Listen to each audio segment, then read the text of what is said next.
00 48 पास की नर्स भी लड़के को ट्यूब डालने में मदद कर रही थी।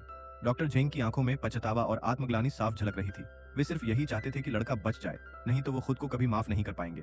दरअसल जब लड़का कार एक्सीडेंट के बाद अस्पताल लाया गया था, तब उसकी शारीरिक और मानसिक हालत बिल्कुल ठीक थी। उसने अपनी मां को फोन करके सुरक्षित होने की जानकारी दी और मोबाइल पर एक छोटा वीडियो भी देखा, लेकिन पता नहीं कैसे वह अचानक बेहोश हो गया। आखिरकार किस्मत ने उस युवा जीवन का साथ नहीं दिया। आधे घंटे की कोशिशों के बाद भी लड़के की जान नहीं बचाई जा सकी। 1:16 कुछ ही देर में लड़के की मां अस्पताल पहुंच गई।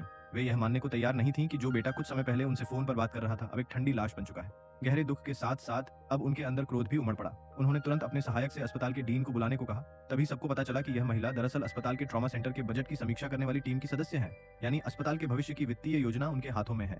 इसीलिए डीन भी बहुत सावधानी से उन्हें शांत करने की कोशिश करने लगे। लेकिन लड़के की मां कुछ सुनने को तैयार नहीं थी।